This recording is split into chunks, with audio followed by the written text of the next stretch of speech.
One of the most toxic aspects of the family that I grew up in was the lack of support and the constant gossiping and hatred amongst family members. One of the first things I remember, my aunt, she was involved in a lot of illegal activities, and we were living right next door in a half a double, and across the street was her brother, and he was the opposite. He was crime watch. He was constantly trying to get her sent to prison. There's always been this type of animosity and conflict and chaos and dysfunction within my family, within family members. So as kids, I feel like we learned from the adults, and it started to feel like me and my brothers and sisters were being taught to hate each other too. So the night that me and my mom got into an argument, I was dealing with being abandoned with my daughter. Months prior to this, I noticed my daughter smelling like a woman's private area, and I didn't know if it was her going through puberty or I was just confused and disgusted. I wish I could have gone to my sister or my mom, have somebody to talk to about this confusion that I was dealing with. But sharing things with my family, or a lot of times it ends up being used against you. Whether it's used against you as a joke or gossip, you're never really in a safe space. So that's just how things were, and sometimes how they still are. So when me and my mom had this argument that night, it wasn't just about what was said that night. It was also like years of frustration and pain. And at this time just feeling like I had nowhere to turn. So another part of me was angry at them for just not being the kind of family I needed, and being by my side in this time in my life where I needed my family most. Going into the situation where my daughter was being sexually abused, it starts around episode 15. Episode 16 was experiments that I continued to do to try to uncover what was happening.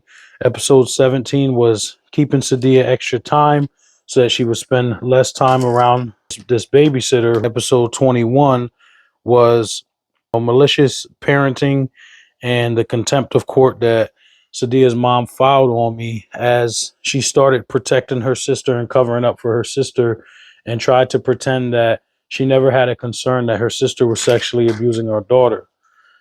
As she's trying to cover up for her sister, at first she was on my side, but as she's trying to cover up for her sister, she ends up abandoning me with Sadia.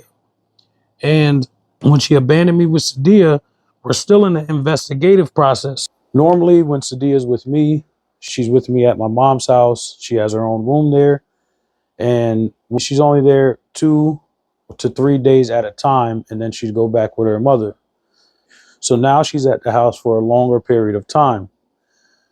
Mind you, my mom is, she has health problems. So her legs are always in a lot of pain. We had conflicts in the past regarding Sadia bouncing her balls. So, we've already came to an agreement after a certain time, no noise. So I was upstairs working on my evidence, and I hear my mom on the phone with my sister, and she's yelling. And then the yelling is getting like louder, but I'm not sure what she's yelling at. She's just talking to my sister. I start listening to what she's saying, and I hear her saying, "I'm sick of this shit. They need to find somewhere else to live." I know that she's trying to get my attention, and I go downstairs to figure out what's going on. Hey, mom, all you had to do was yell up to me, and I would have told her to come upstairs. I didn't realize how late it was. I didn't realize it was this time. So now she just blows up on me, and I'm just like, I'm shocked at this point, because I'm like, I cannot believe she's talking to me like this, and she's saying a bunch of hurtful things, and it seemed like this is stuff that she's just been holding in. It was a lot of stuff just making fun of me, and it's really childish stuff, like the way that I communicate with my daughter. Like, she's just mocking me about just the way that I am as a person. At this point, I had already told Dee Dee to go upstairs. I've been calm all of this time.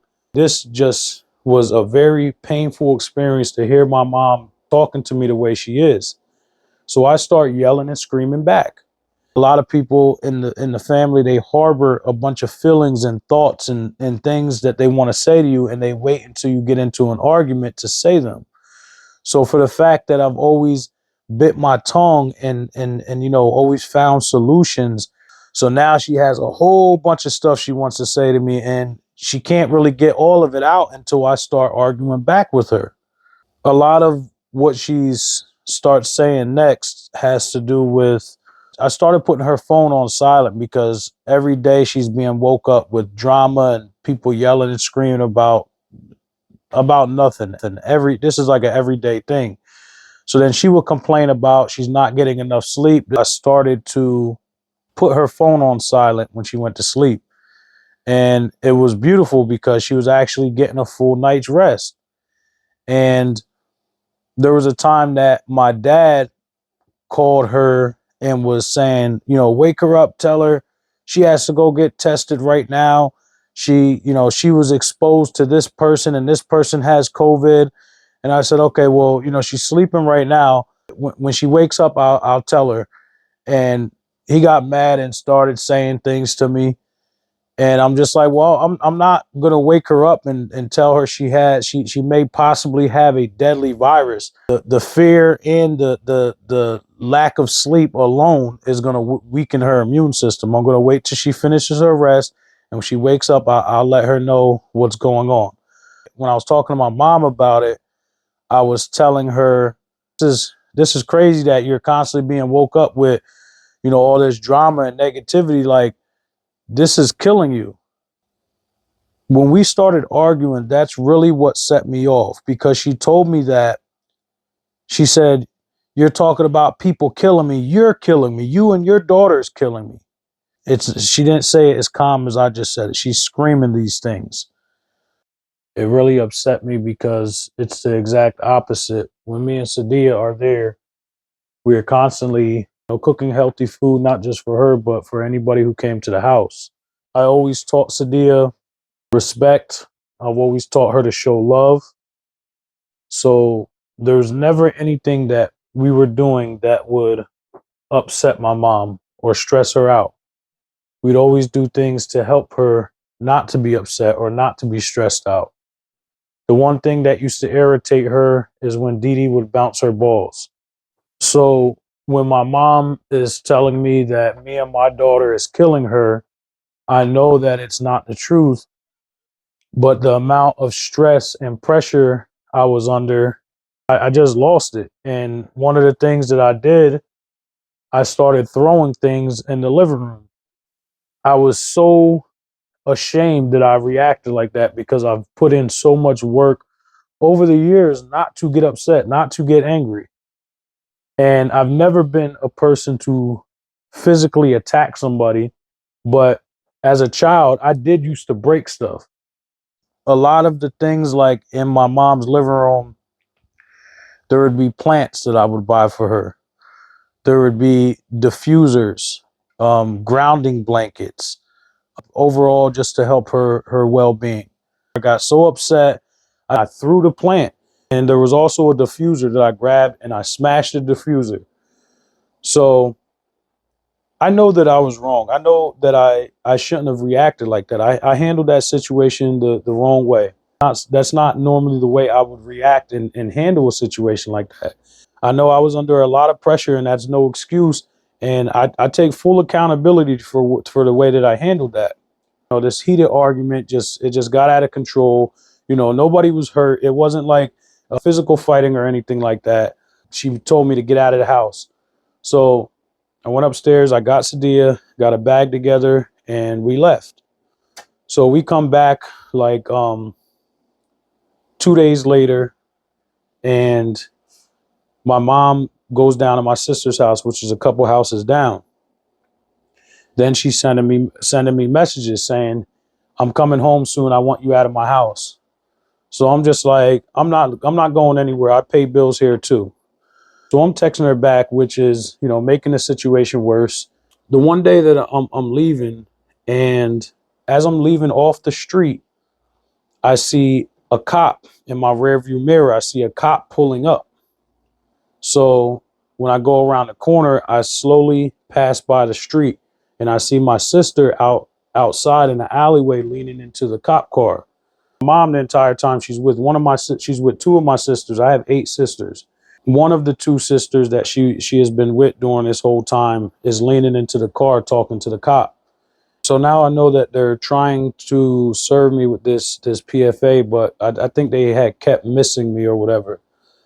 So, I come back to the house later on that day, and I hear a knock on the door, and here's the police officer. You have to leave the house. You're being served with a PFA, and he's like, your daughter can stay, but you have to leave. And I was like, no, my daughter, she doesn't. When she stays here with my mom, if she's ever here with my mom, it's only for 20 minutes at a time. She goes with me wherever I go, and so I just got a bag together, and I was just like, I've already prepared myself mentally, so calmly just took my stuff, and me and my daughter left, and we went and stayed with my friend Marty. He has an extra bedroom with a bathroom attached to it. So we stayed there for a few days, just until the court hearing, and then we ended up getting a hotel, and we stayed in a hotel for a couple weeks. We were in there, during Kwanzaa and during Christmas and into January. Eventually, we ended up getting our own place, and we've been at this place ever since. So things were rough during that time because the entire time in 2021 was, I was going to court, still fighting for her, and so now I'm dealing with like multiple crises at a time. Kind of cut everybody out of my life. I was just like, I don't want nothing to do with them until I finish focusing on my daughter, and then I'll worry about restoring our relationship. And this is the first time in my life that I said this to myself, regarding my mother. So at this point, I just have the people in my circle. Like I said, I don't have a strong support system with immediate family members, but outside of the immediate family members, I do have family members and also close friends who do support me in a much more positive way. So at this point, I'm just like, I want nothing to do with anybody who's making my situation worse. So to make matters worse, my mom or my sisters, they don't talk to Sadia's mom at all. One of my sisters reached out to Sadia's mom and gave her all the information about what happened with my mom, and was trying to figure out where I was at. And so, all of that information now comes to court on December 11th. Every single court date, that's all they say. His own mother did this to him, just to make me look like a bad person. They use that every single court hearing, even though it has nothing to do with the child being sexually abused. If it even had the slightest thing to do with the child being sexually abused, then okay. But it's only here to make me look bad. I take full accountability. I should not have been yelling. I should not have broke anything. After I was able to get my life back in order, I did go into my mom's house, and I gave her a hug, and I told her I loved her and that I was sorry. That is the lowest point in my life.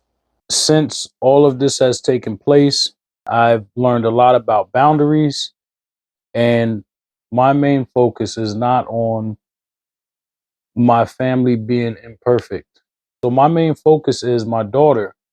I will prove in this documentary that crimes have been committed against me and my 11-year-old daughter by the very people who are supposed to be protecting us and upholding justice.